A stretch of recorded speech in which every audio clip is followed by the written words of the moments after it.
Hello and welcome back to another edition of the Michigan Conservative Roundtable. My name is Mac, and to my right is Rick. Oh. To my left is TJ.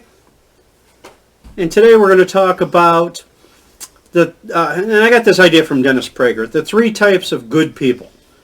I was listening to Prager a couple of weeks ago, and he was talking about the three types of good people, and it got me thinking about it. And I thought, this might be a good topic for us to talk about. But I wanted to give him his due, that this was his idea and certainly not mine. So, his three types of people are this: the fighters, the people who help the fighters, and the people who do nothing. They're good people, but they do nothing. They just kind of are, they're pedestrians, if you will, or sideliners. So let's start with the fighters. What comes to mind to you guys when I talk about the fighters in our quest to save our republic?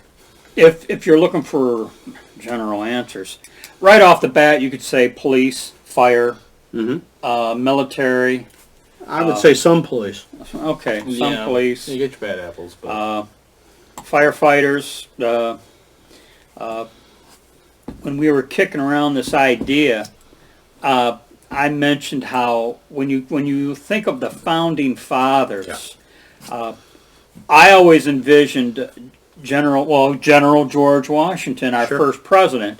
I always envisioned him as the fighter of the movement. And what I mean by that is, you could think of John Adams as the philosopher of the movement. I always think of Thomas Jefferson as the passionate one of the movement. So and there are many others.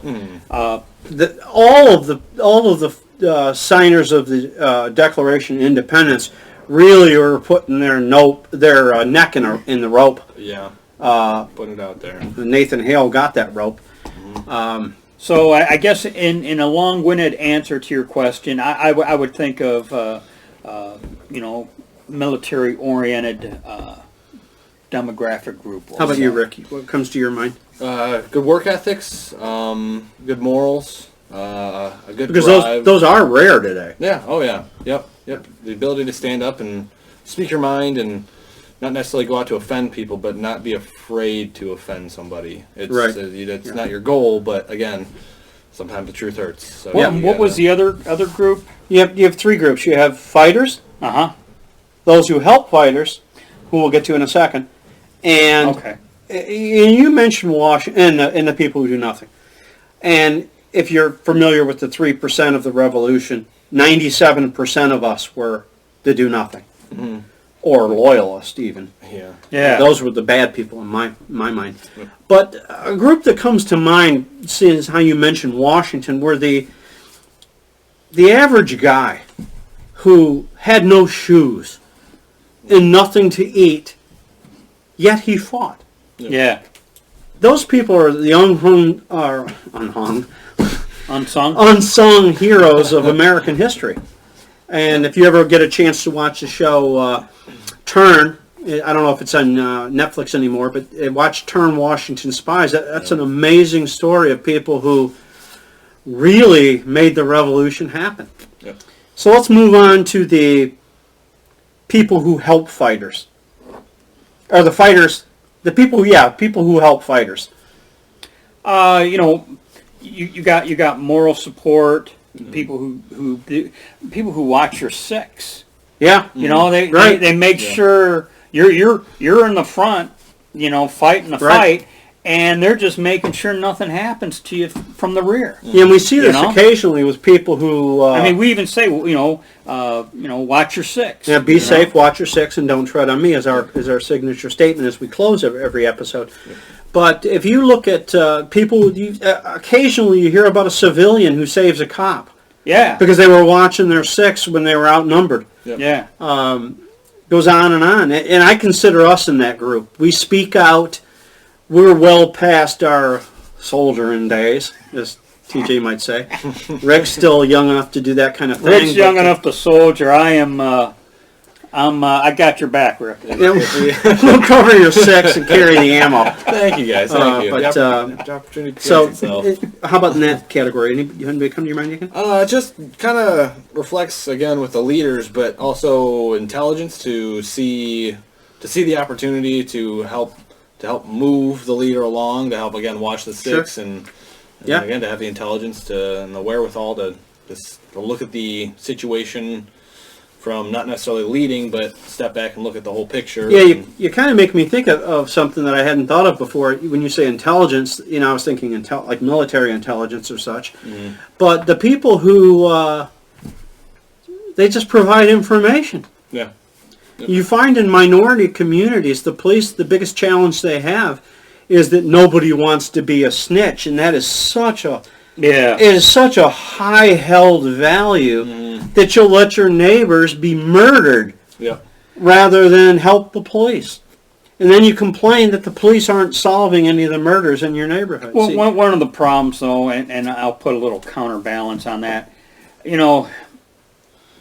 protection is at such a bare minimum. Sometimes not saying anything may... keeps you alive. Yeah. Because if you do say something... And that's the horrible fact of urban living. Yeah. That if you say anything, your house will probably be on fire and your kids will get killed and God knows what will happen to you. Well, and therein lies the sacrifice. So then we get to the third group. The people who do nothing. And they may be good people. They go to work, they pay their taxes, they do whatever they do in life. They support charities and such. But then, when it comes to taking a stand, they want to stay in the middle. Mm-hmm. Because I think they're kind of like the people in the urban setting. They don't want any trouble. Not that their house is going to get burned down or anything like that, but, somebody might not like them. Mm-hmm. Well, it's, and now we're getting into the definition of that type of good person, but if they're that apathetic, I have to ask myself, how good are they to me? Mm-hmm. Well, and I think it comes down to this. I agree. And Dr. Martin Luther King said this: to do nothing is to do something when push comes to shove. What will they do when push comes to shove? I think they'll still want to do nothing. And lead, follow, or get the hell out of the way. I don't think they'll have a problem staying out of the way, but if they really believe they're not going to have consequences, I feel they're rudely mistaken. Anything else you guys want to add? Well, dare I incorporate a passage from the Bible where Jesus is talking to his disciples, and he says, I would rather you be hot or cold. If you're lukewarm, I would rather spit you out of my mouth. Yeah. Right. Ultimately, you'll have to pick a side. Mm-hmm. And I think that is exactly to the point. And for that third group. And that third group, Switzerland you will not be here in this society, I'll tell you. Yeah, when the stuff comes. A lot of people thought they'd sit out the Civil War in this country, and they didn't get to. Yep. It was really, really hard on the civilians, and that's kind of an untold story. A movie that touches on that a little bit is Cold Mountain in a roundabout way. Yeah. The hardships that were brought upon the civilians, the people who just wanted to sit out and not be bothered, it affected them anyway. So with that, we'll call it a wrap. And as we always say, be safe, watch your 6, and don't tread on me.